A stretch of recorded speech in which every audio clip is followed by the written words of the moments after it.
ایک ظاہری علم ہے اور ایک باطنی علم ہے، ایک ذاتی علم ہے، ایک عطائی علم ہے، ایک پڑھیا آدھا ہے اور ایک بے پڑھن تو آدھا ہے۔ پڑھیا آدھا ہے وہ الفاظ ہے،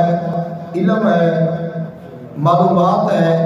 چیزاں دی جان پہچان ہے۔ جڑا بغیر پڑھن تو آدھا ہے وہ ایمان ہے، وہ تقوی ہے، وہ پرہیزگاری ہے، وہ توکل ہے، وہ صبر ہے، وہ محبت ہے، وہ عشق ہے، وہ سرور ہے، وہ اللہ تعالیٰ دا قرب ہے۔ اللہ تعالیٰ نے کچھ ایسے خاص بندے ہوتے ہیں جنہاں نوں اللہ تعالیٰ نے وہ علم عطا فرمایا ہوتا ہے کہ جدوں کوئی انہاں دے کول جاندا ہے اس نوں جاندیاں ہی اللہ تعالیٰ دی محبت دا مشروب عطا کر دیندے ہیں۔ اللہ تعالیٰ نے قرآن مجید فرقان حمید میں ارشاد فرمایا وَوَجَدَا عَبْدًا مِّنْ عِبَادِنَا آتَيْنَاهُ رَحْمَةً مِّنْ عِنْدِنَا وَعَلَّمْنَاهُ مِن لَّدُنَّا عِلْمًا۔ اور حضرت موسیٰ علیہ السلام اور انہاں دے غلام نے اللہ تعالیٰ نے ایک ایسے بندے، خاص بندے یعنی حضرت خضر علیہ السلام کو ڈھونڈ لیا، اور حضرت خضر علیہ السلام اللہ تعالیٰ کے وہ خاص بندے سن جنہوں اللہ نے علم لدنی عطا فرمایا سی۔ ایک ظاہری علم ہے اور ایک باطنی علم ہے، ایک ذاتی علم ہے، ایک عطائی علم ہے، ایک پڑھیا آدھا ہے اور ایک بے پڑھن تو آدھا ہے۔ جڑا پڑھیا آدھا ہے وہ الفاظ ہے، علم ہے، معلومات ہے، علم دے وچ اضافہ ہے، چیزاں دی جان پہچان ہے۔ اور جڑا بغیر پڑھن تو آتا ہے وہ ایمان ہے،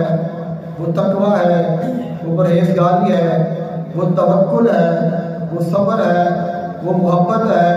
وہ عشق ہے، وہ سرور ہے، وہ اللہ تعالیٰ دا قرب ہے۔ اللہ تعالیٰ نے کچھ ایسے خاص بندے ہوتے ہیں جنہاں نوں اللہ تعالیٰ نے وہ علم عطا فرمایا ہوتا ہے کہ جدوں کوئی انہاں دے کول جاندا ہے اس نوں جاندیاں ہی اللہ تعالیٰ دی محبت دا مشروب عطا کر دیندے ہیں، اور اس سے جڑی دل دی دنیا ہے وہ بدل جاتی ہے، کیونکہ اس دل نوں وہ چیز مل جاتی ہے جو اس دل دی پیاس ہے۔ انسان دو چیزاں دے نال بنیا ہے، ایک جسم ہے اور ایک روح ہے۔ روح دی خوراک الگ ہے، جسم دی خوراک الگ ہے۔ انسان بھوک لگی ہوئے انہوں پانی پیا دے تو انہوں پیٹ میں درد ہونا شروع ہو جائے گا، بھوکے نو کھانا کھلا دے ان کی بھوک مرے گی، پیاسا ہے اس کو کھانا پیش کرو تو اس کے گلے میں چٹک جائے گا، انہوں پانی دیو گے تو ان کی پیاس مرے گی۔ اگر ایک بے لباس ہے اس کو لکھانا روپیہ پیسہ سونا چاندی دے دے ان کا جسم نہیں ڈھکیا جا سکے گا، وہ تو ہی ڈھکے گا جب اس نے لباس پہننا ہے۔ ایسے ہی روح ہے، جب روح پیاسی ہوتی ہے